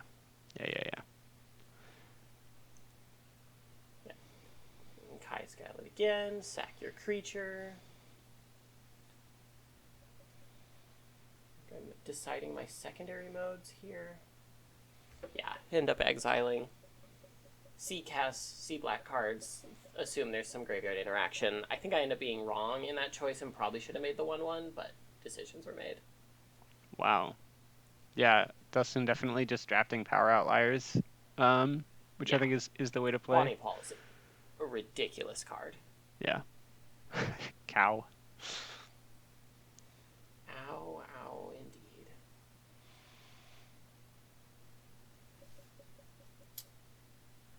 Yeah, and then this is the point where I'm really starting to feel that pressure because was about to miss a land drop there. So I use Wargate to go find an untapped land so I can still develop my board while also removing the must be removed 11 power that was just put into play. Yep. Did I did I see it wrong, or did you miss a land drop early in the game as well? I might have missed one already at this point, yeah. Yeah. Yeah, because I ultimately don't have really anything to help hit land drops. I am keeping 3-landers and just hoping to get there from there. Yeah.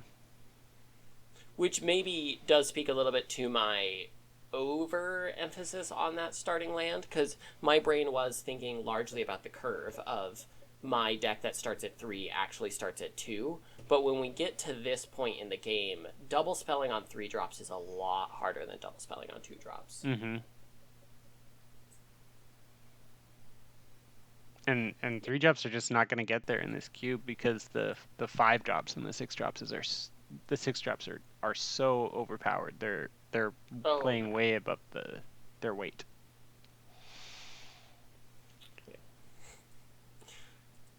I'm like, let's run it back with my normal plan. Slam Niv Mizzet and hope it's good enough. The cow does outsize it, so Yeah, already. And the cow is not multicolored, so I am already losing to my own analysis. I mean, the cow's not gonna interact with hexproof anyway. Does Nimbus have protection? No, it's hexproof. Okay. I don't know what Okay. I'm talking about. But if that cow did try and target Nimbus, Who knows? There's some interactions. Make the cow tap to ping or something.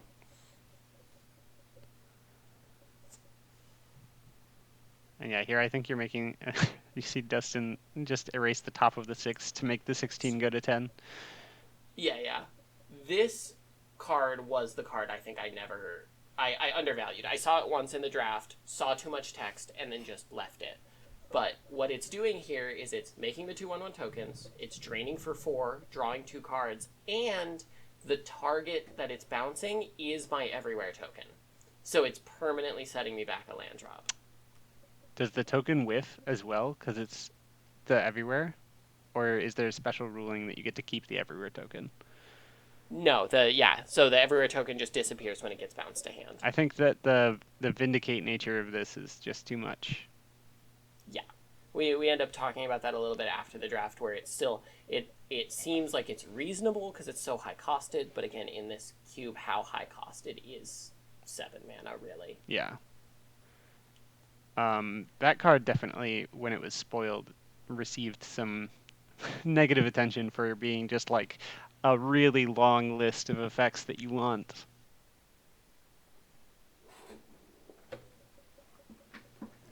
Yeah.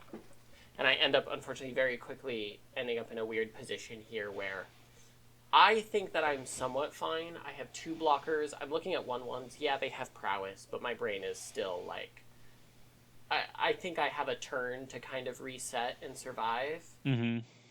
It turns out I'm wrong. So I choose no blocks here because I assume if Niv Mizzet is going to get me out of this, I need at least 1 guild card in play. Mm-hmm. So I need my white and black Flying Spirit. And nope, I get explosioned for the rest of my life total with the prowess triggers. Wow. What a finish. And this kind of goes to what I was talking about with life totals. Not only do a lot of life totals just slowly climb up, they almost feel irrelevant sometimes. Across all of these games, there's only 1 game where an opponent gets below 10. And otherwise, people are just dying or scooping from 15 so often. Absolutely. And I think that kind of plays into the same thing of when the cards are all this high power, then blocking is not really an option. Like you're always jump blocking. because you never want to put your really Yeah. good permanents in front of something and the numbers are so high that trading is just really uncommon. Um, Yeah. so they're like everything is just flying right past each other. Yeah. So 15 damage in one turn is, yeah, I imagine a very common play pattern. Yeah. Which definitely makes me think again about those like 2 mana 1/1 kind of cards. You end up in a position where one of the benefits of those cards is that in their worst case scenario they're attacking for 1. Like that truly is the worst case scenario for a Coiling Oracle or some kind of card like that, right? Mm-hmm.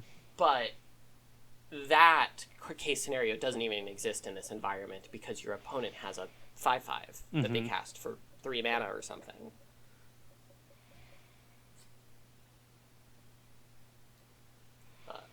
And this is where I was kind of talking about Pillage of the Bog here, just finding a land, Likeness Looter being used just to find lands. Mm-hmm. I'm going, your card quality is so high, but you also have so much dig, it's because you're, searching for these really important cards, but realizing after the fact that no, the searching was almost entirely for the land drop to cast the card quality. Because that was every already card there. in the cube is going to be, very Yeah. powerful. So hitting your land drops so that you can cast spells is doing a lot of work here. Yeah. And Make Your Own Luck is exactly that kind of card where you're like Yeah. just getting a whole bunch of card advantage and then getting to cast some busted card that normally would be hard to cast, but here is trivial. Make Your Own Luck ends up exiling a Void Rend. It goes up underneath our life totals there, but it'll pop up on the screen in just a second. Yeah, I had to read Make Your Own Luck again there, realizing that it's actually also just a draw 3 effectively. Yeah. But yeah, casting Infinite Guideline Station. This card I severely underrated. I put it in there as here's my 5-color bomb in my deck. I was thinking of it as the worst Niv Mizzet, but as we'll see in a couple of these games, making a bunch of tokens is really, really nice. Yeah. It makes a lot very easily. Yeah. Niv Mizzet trigger, I target the Likeness Looter to kill it after hitting in. Which I think maybe was a point Dustin probably should have just blocked because it was going to kill the Likeness Looter no matter what with that on hit trigger. But again, just like it's so hard to think of the normal combat math and the normal card evaluation when every card has so much text. Mm-hmm. But yeah, just overwhelming board states, 5-color card after 5-color card, plans coming together. Yep. And again, Dustin and I just absolutely chucking cards at each other. We are already on game 3. Yeah. Moving incredibly quickly. Dustin choosing to be on the play here, so he's also Questionable decision. in the 3-mana mindset. Yeah.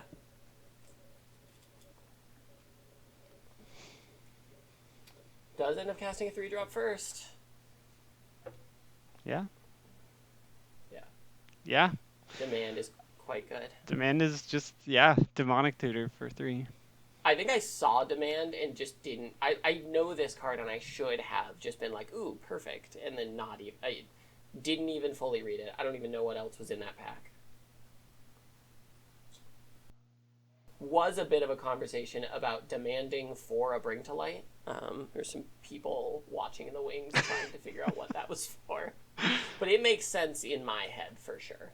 Because what it says is, you don't know what I'm getting, but I can now get anything for cheaper. Yeah. Yeah. Well, not cheaper. It's more total mana, but on the turn that you want to reveal what you want to cast, it's less mana. Right. And it does end up just completely destroying me here. I think, gets to cast it right now. For 5. Bring to Light for 5 colors. Yeah. He was double checking, making sure. I'm like, yeah, I think you got it. everywhere again makes that just like really easy to hit. Yeah. You essentially need to be one splash color for that everywhere land to suddenly be like your fifth color. Yeah. And then again, taking Hurl through Hell. And this is where, this is what makes me kind of agree with that decision of the other person to start taking out creatures to avoid Hurl through Hell is like, when the creature is Aragorn, what And are you doing? when they're tutoring a whole bunch of times, like Yeah. um Yeah, bring to light, cast twice. Yeah. yeah.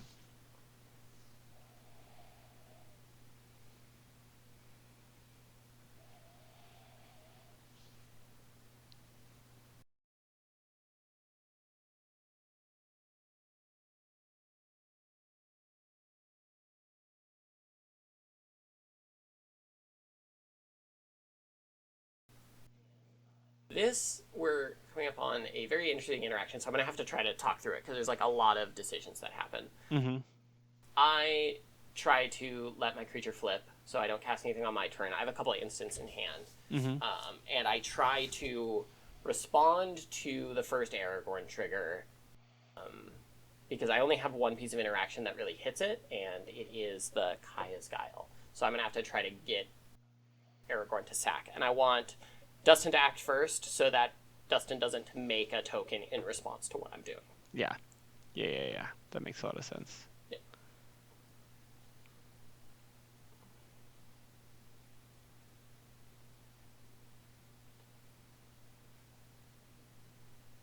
Very clean play here. Emoti Celebrant a Bounty with Cascade. So I'm in response to these triggers. I assume you have less mana, so I'm going to Kaya's Guile. And I make a mistake here. So I Kaya's Guile, you sack a creature, and I make a 1/1.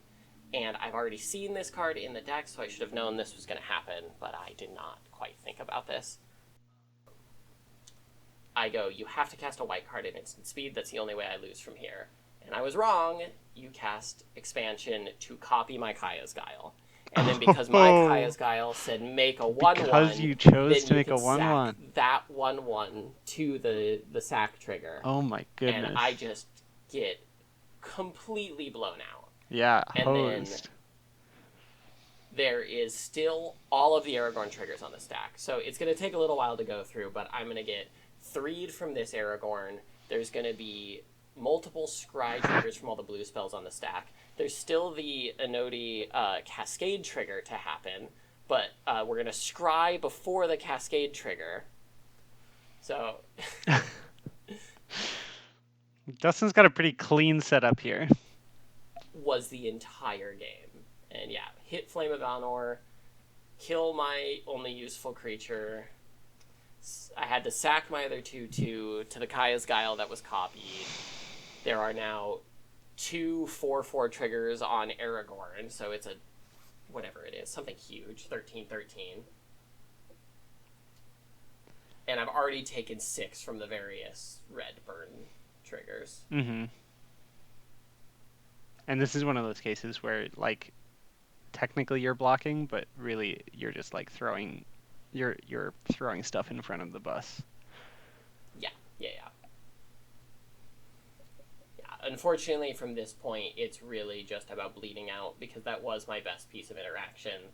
I ended up bringing in this piece of card draw, the Thunder of Unity, literally just knowing that I did not have the card advantage to keep up with the amount of filtering that Dustin had and trying to put anything in my deck to give myself a little bit more advantage there. Yeah. But once again, it just ends up not being enough. And I'm sitting here, 14 life, I play one more card, at least remove a creature, gain myself back up to 17, and go, hope that's good enough. I have a guess. Guess what's going to happen here? Yeah. The turn that you played the Guile was there a way that you could have played that where it would have gone in your favor? Casting at sorcery speed? He had the expansion explosion before that turn. So if I did it on my turn, the exact same blowout would have happened. The only way that I get out of that is if I choose a different secondary mode where I don't make the token, I like exile the graveyard or something. Gotcha. Then the expansion explosion still gets the Aragorn, even though it still kind of blows me out. Yeah. So. Yeah. But yeah, Uro, Reborn Hope, bring back the Uro, cast Uro again. Suddenly Aragorn is just 17 power on its own, and I get thwomped to the face. Yep. Going into game 3, I'm 1-1, and I do end up playing against Vikram, the creator of this cube, or curator of this cube. And it's very cool to see that. For whatever reason, I feel like my favorite games in Cube end up being against the creator, specifically at the 1-1 bracket. Where you get to kind of see everyone's I don't know if that's really weird to say, but it's like it's very specific. You both have ideas about what's happening. It's not necessarily perfect because there's somebody out there that spiked it better or whatever, but you very much get to see your expectation of the cube versus the creator's expectation of the cube, where both of you have done something right and something wrong. Mm-hmm. I also love playing against the curator of cubes just because I get to discuss the design a little bit. Yeah. And yeah, Vikram's fun to talk with about Cube. He always have really good stuff to say about my cubes when they play. Yeah. I think they have a very different perspective on the process of curating than I do, and that is very interesting. Because we were kind of talking a little bit about it at the beginning of the draft. There was another person who was kind of new to our Sunday Cubes who was talking about making their first cube and seeing it surprised me the amount of cards in this cube that were real cards, especially for something that was kind of, as far as I could tell, newly put together. Mm-hmm. And talking about, we were having that conversation of how often are you searching for the perfect card for every slot. And there is a part of me that goes, I will kind of, make sure a good, 160, 200 cards are, very specific cards I want to try. And then past that point, I might just start digging through my collection and putting cards in a box that I want, that I think will fill a role. And then later on, I can learn lessons from what those cards did, right? Mm-hmm. Yeah, my process is always on Scryfall. I don't own very many Magic cards, and like to keep it that way, so I tend to print out my entire cube every time, even if I do own the cards.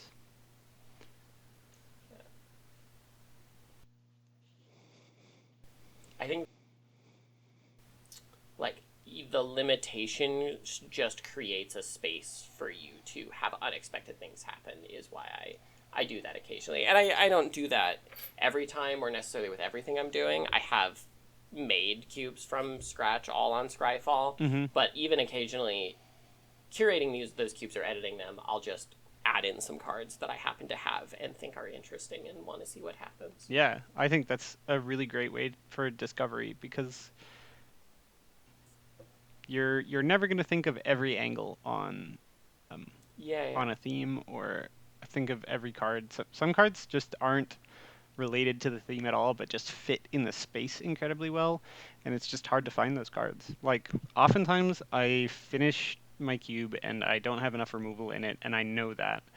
So I'm going and I'm looking for removal specifically, but looking at the function tag removal is 4,000 cards or something, and not yeah, absolutely. And it's really hard to narrow that down with Scryfall searches. So going through your box is a really great way to explore other options. Yeah. And then it's sort of from that perspective you can start to get those ideas of realizing this removal doesn't quite hit one of the cards I really want it to. Can I find a card that has almost the same text but also hits a creature 1 power greater or something like that, or 1 toughness greater? Mm-hmm.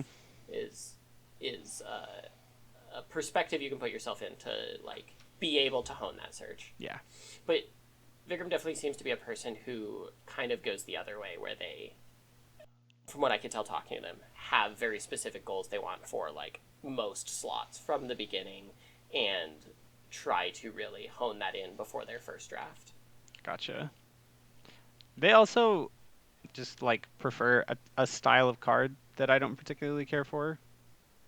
Mm, Both of the cubes of theirs that I've played or seen played at this point are very orthogonal to the type of cube that I typically make. So I think definitely coming from a different perspective in that respect as well. yeah.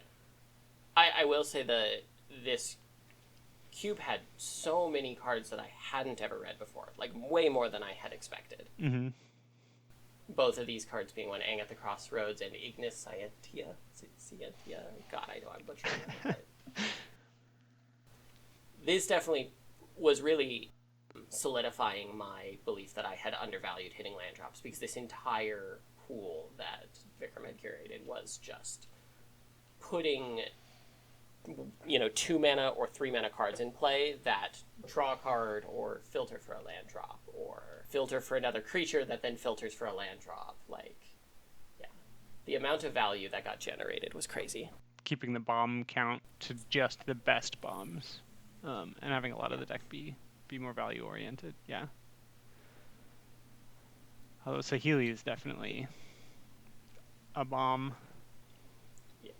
But I do see more of Saheeli as being, it is a bomb, but when you untap with it, it feels more like a commander-oriented, like, synergy piece. You still need another creature in play. It doesn't win the game on its own, right? It's my favorite kind of bomb for sure.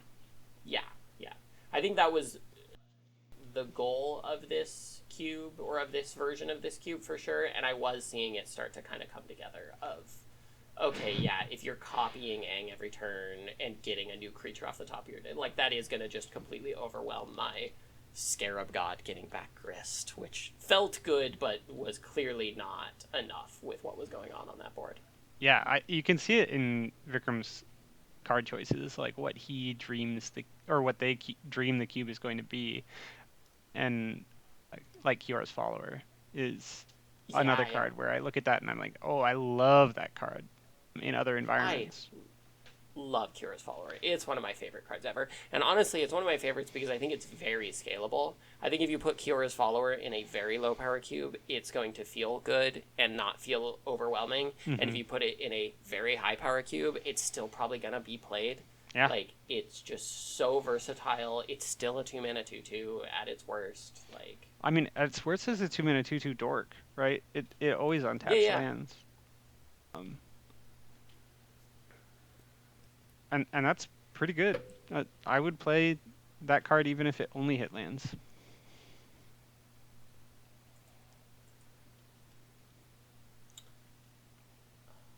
And I read this Ignis Scientia card so many times, and for whatever reason, I can never get it through my head that it's instant speed graveyard interaction. It hits any card. If a creature card is exiled, you make a token, a food token, but it just got to stay up and blow out either my Scarab God or another card every single time, and I just could not get it through my head that I had to interact with that card. Yeah. But ultimately, I think even if I had put pressure on that card before trying to do some Scarab God stuff, I don't know that I would have gotten there, just with how overwhelming this board became really quickly. Yeah. We saw Loot going on earlier, which is a card that I'm not a fan of just because I don't like Exhaust. I think it's like a personal thing, but it's an external tracking kind of thing that just doesn't feel good to me. And I had the opportunity to kill it at one point because it had already done 3 damage, it had already drawn its 3 cards, and I chose not to, thinking, it's fine, I'll try to remove something else. And then, of course, this turn, 13 mana gets used across Loot bonus, plus the first Galadriel trigger. I should have respected the mana a little bit more. Yeah. Black Lotus is a heck of a card. Yeah. And now, selecting second Galadriel trigger, we're putting +1/+1 counters on everything, and we can't even fit the board on the screen. It is a monstrosity. Yeah. There's still a Loot underneath the health bar. This is a place where your board wipe would also be a lot tougher, because at this point, Vikram's gotten a ton of their, like, 7 mana, 8 mana, huge creatures. yeah, I turn one of those creatures into a 1/1, and I still end up having to deal with 2 more creatures after that. Like, it's... Yeah. Like Muldrotha is just such a threat. Yeah.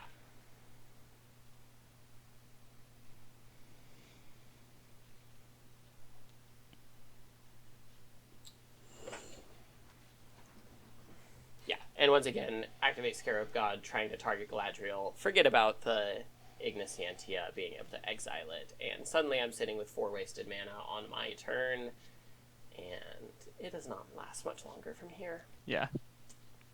It's just a lot of value. Yeah, Surveil off the top, and then I think this is where I decide to call it. Yep. So, one thing about that game that does skew it a little bit, or skew it, is that I had shuffled in my sideboard. Oh, no! Definitely doesn't help. I did actually pretty consistently hit land drops, and I only ended up seeing one of my sideboard cards, so it didn't literally have an impact.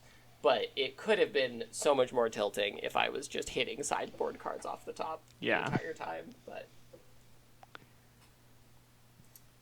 this next game feels a lot more smoother, a lot more like the plans are coming together. Yeah. Also, I know it's obvious, but this Flage has just felt like such a powerhouse in this draft. Yeah, that card's insane. There's some really interesting interactions throughout this game of my Flage ends up getting used against me a lot, just as a creature in the graveyard that can be reanimated or copied for various reasons. Yeah. And I think we're going to... Oh, no, not here. We'll see another one of them later. Talk to me about your decision to kill the Evangel. It was trying to play on curve.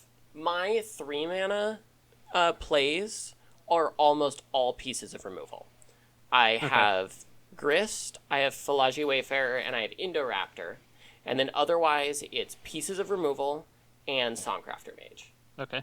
And so if I want to cast anything for 3 mana, it's going to be interacting with my opponent's board.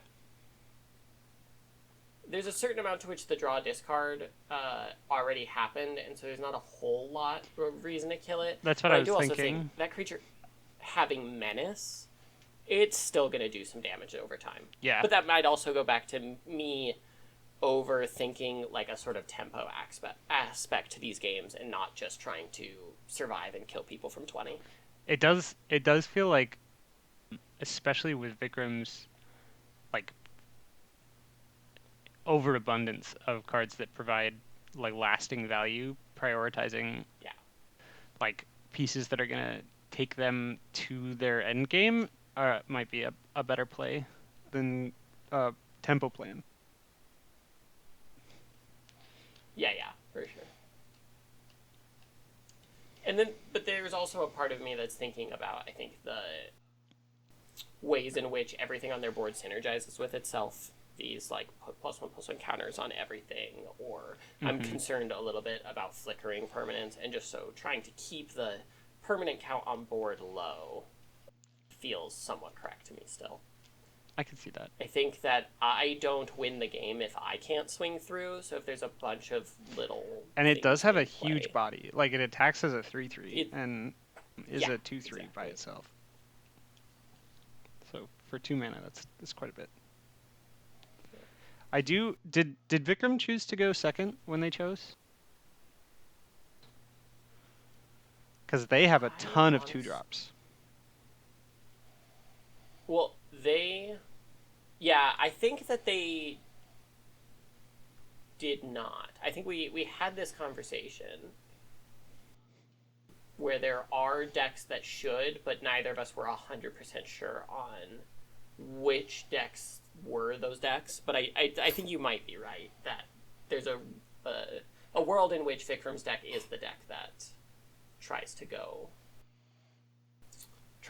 second every time. Yeah.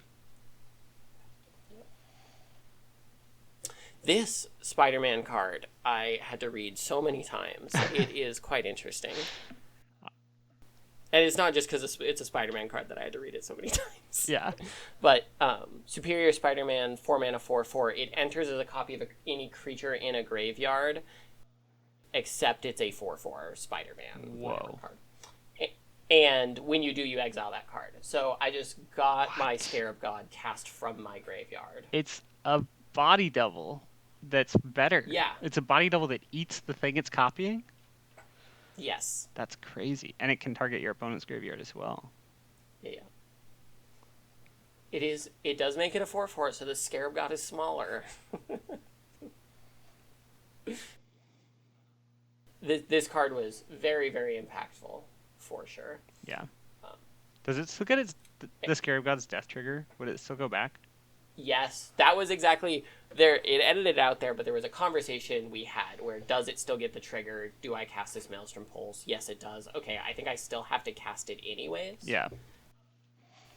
So in response, he reanimates the Flage with the Scarab God ability just to kill one of the pilots and keep that sort of like. And to exile the graveyard, the Flage out of your yard. Yeah. Gets my Flage out and gets the Superior Spider-Man back at the end of turn.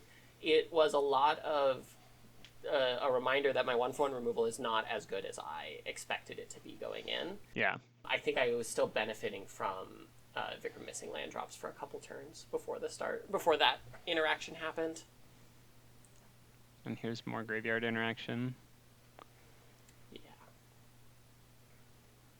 I do appreciate that Ignisciencia at least costs mana for the graveyard interaction. Yeah. I do tend to really dislike those cards that can repeatedly interact with people's graveyards because it just makes it really difficult to play any graveyard plan. Yeah. There is definitely an interesting texture here of the graveyard interaction is a thing that always has to be thought about when you're building a cube, but there's no way to make a multicolor card graveyard interaction without it feeling like it's a lot. Like it's not Yeah. like a lot of mana or a lot of investment in order to get that graveyard interaction working, right? Mm-hmm. That's like part of I took the Scarab God almost half for that reason of being able to interact with my opponent's graveyard, but spending 9 mana effectively to deal with one card, even if it's a big blowout, that can be very, very hard. Mm-hmm. Then here we see you trying to deal with the Ignis because it hoses so much and it's just I'm finally learning my lesson. an unending value engine. Which did keep Vikram off counter spells for your turn here, but if you don't have another removal spell. Well, I guess Shurikai is a pretty good removal spell. Yeah, attacking for 8 is also a removal spell. Yeah, you bring up counter spells because there is the No More Lies in their deck. And I do feel like I ended up in a position by this point in the draft where I know counter spells exist. I just played against Dustin. Dustin was blowing me out with them.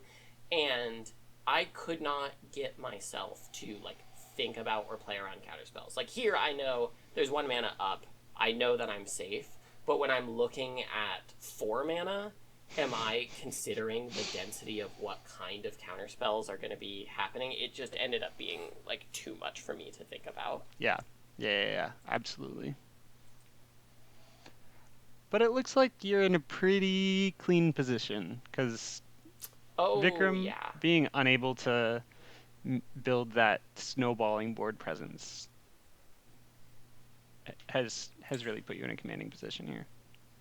Yeah, and that Aragorn really makes the worst case scenario on Dahada so much higher, where Dahada for me is 4 mana, replaces itself with treasures, but if it also makes a 1/1 and domes you to the face for 3 while doing that, that's pretty clean. Definitely a lot more impactful. Yeah.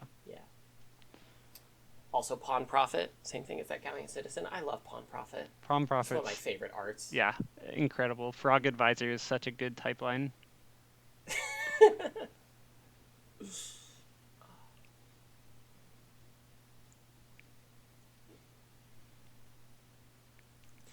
And this is that point in the game where those synergy piles are very good, but if they are behind on board versus the bombs, it's just a lot harder to get there. Much more vulnerable to disruption.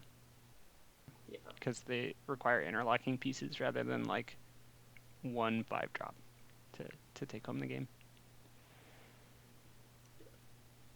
And just Kai's Geidel, make another token,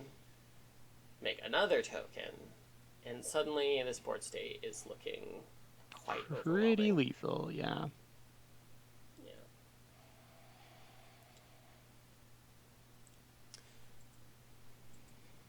So this is game 2, right? Or this is game 3? This is game 2. 2. No, this is game 2. Okay. Yep. So we're going to get a third game, by the look of it. We're going to get a third game. Yeah. Removal, burn spell, can't be countered. We didn't really talk about it, but that inevitable defeat is quite a card, too. That can't be countered, exile target non-land permanent, its controller loses 3 life, and you gain 3 life. It does everything all at once. Just a Siege Rhino of a removal spell. Yeah, exactly.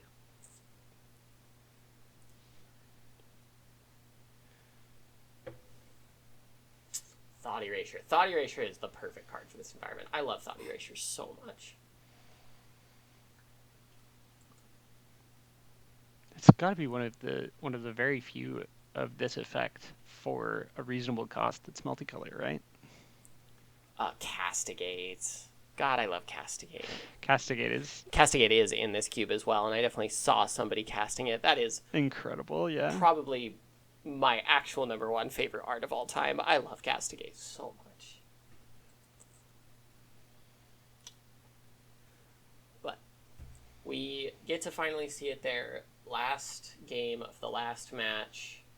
The curve out that I was expecting from this deck the entire time finally comes together. But as this is happening, I do want to comment, since we have both Pawn Prophet and Baleful Strix in play, there was something interesting I was thinking about with the mana of this environment, where Pawn Prophet being 2 hybrid and Baleful Strix being 2 different colors are fundamentally the same casting cost on that turn 1 or turn 2 with your Everywhere token. Which is interesting, because normally something like Baleful Strix would be it's harder to cast.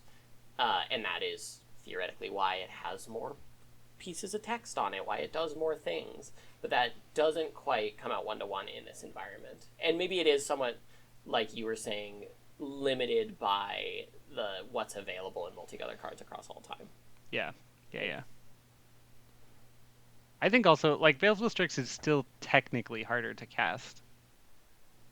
But, yeah, it's not much. I mean, they're both castable off-island on turn 1 on the draw, is what I mean. I guess, yeah, they're both castable off one of either basic type. Yeah. That's what I mean, yeah. You're right. They're the same. And that texture was only coming, sticking in my mind looking at this game of those 2 cards sort of being functionally identical. Mm-hmm. Obviously, other than the flying and death touch. At least in the place in the curve they fit. Yeah. I really like the hybrid mana.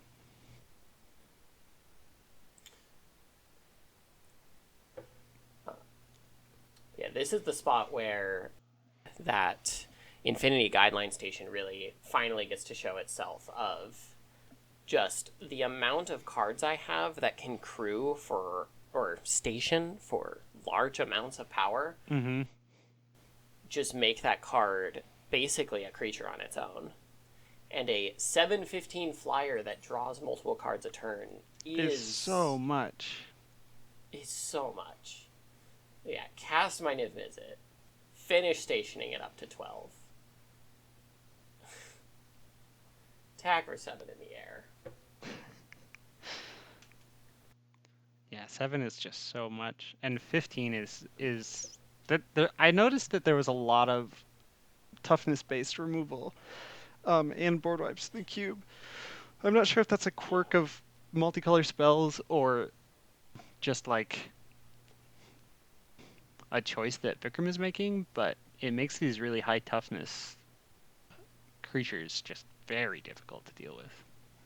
Yeah, you literally need, your Doomblade kind of effects. You need to just, or I guess not Doomblade because it's black, but you know what I mean.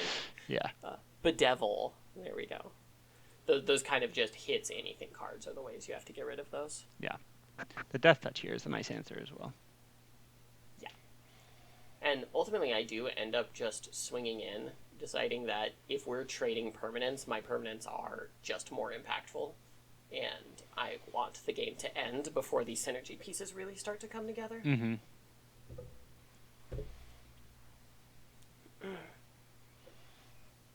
And it's good to get to take advantage of the third phase. Yes, that death touch trigger. I think even if you try to chump with an Aang, that's not going to work. Or it's not going to be beneficial. Mm-hmm. But we end up trading on the bottom there. We acknowledge the Aang trigger to flip. And Niv Mizzet still hits for 6. And you still draw 2 cards there? Yeah. Yep. It's a lot of value. Have you played with this Aang at the Crossroads card? Mm-mm. It's reads a lot better than I thought it did. I was in this position at this point where I was like, it's so much text I can't even figure it out. But it's basically, you get a free creature mana value 4 or greater from or 4 or less from the top, and then when it flips, it has at the beginning of your combat on your turn, Earthbend 2, and land creatures you control have Vigilance. Whoa. It's a lot of value for sure. That's sick. And I was putting myself in a position where I was scared of it and just trying to remove it as much as I could, but the Earthbend is not as impactful as I expected it to be. Not in this cube anyway, I imagine. Yeah.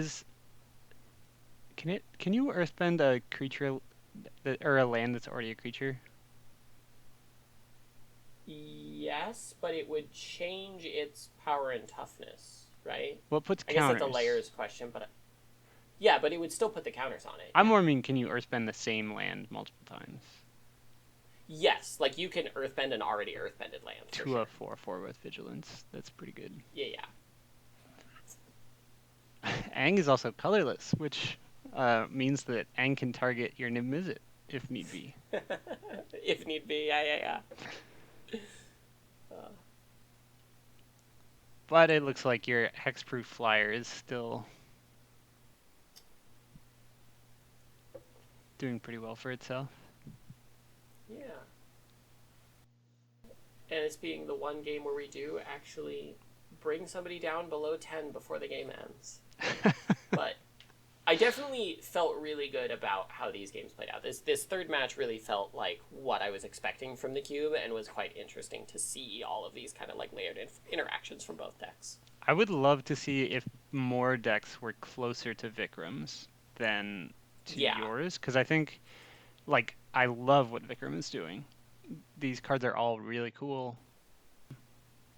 Aang is a sweet payoff, and the big uninteractive beaters plan just seems to beat that deck the majority of the time. Yeah, and of course hostile takeover, ending the game in the end, of course, because a cube or a deck that's already full of just little 1/1s that draw cards just gets absolutely demolished by that. Yeah. Even being able to turn one of my robots into a 4/4 to attack for guaranteed lethal. Yeah, nice. But yeah, end up with that bread and butter 2/1 in the end. Feels like mostly my initial thoughts going into the draft were what kind of played out, but I do think that even trying to read into things too much, I was undervaluing a lot of stuff. Yeah. Did Dustin end up going 3-0? Dustin did end up taking down the 3-0 in the end. There was a lot to be said about the Jeskai Revelation card. Yeah, I bet. I think there's a texture of having a high mana card that can still interact with lands is not necessarily horrible. And, like, is a thing. I tend to be somebody who likes having interaction with the mana base in a cube environment, but it's very different in this kind of environment where part of it is starting with that free mana. Yeah. And it kind of overwhelms. But I do think Jeskai Revelation ends up in a spot where all the rest of the text on that card also throws it overboard. Commander players really dislike, and I think that it speaks to kind of how the games in this style of environment want to play, it feels worse to not get to do the thing when everybody's doing the thing. And stuff that interacts with your lands, especially your multicolor land in this very color intensive environment, I think this is not the place for land interactions. But I love it Yeah. as well. I think land interaction is really interesting. That could be an interesting thing to talk about with a different cube where that's more fundamental to it for sure. Yeah. But I do think most of the decks, from what I saw, were able to kind of put together some synergy piles. Again, Veronica's deck at the beginning, that graveyard value really did feel like I did take a 2-0, but it didn't feel like either of those games were particularly easy, at least from my end of looking at all of this value that I have to interact with. Yeah, it does seem like hostile So, takeover win you a lot of games as well. I think that card is a card that's going to shut out a lot of the synergy piles, but leave the value monster yes, absolutely. giant threat decks untouched. And since the cube is already really bent in that direction, I think it might be better to do something like some bigger board wipe that would hit all of the impossible to touch creatures a little better. Yeah. Like even literally Supreme Verdict or something, I could Merciless see being. Eviction, I think, Yeah. because that way the smaller synergy decks get to have a full reset rather than just get a one-sided board wipe that way. Plague Wind is just Yeah. such an unfair effect in a cube where you want people to be building multi-piece engines. Do you have any last comments? No, this has been a blast. I hope we get to do it again soon.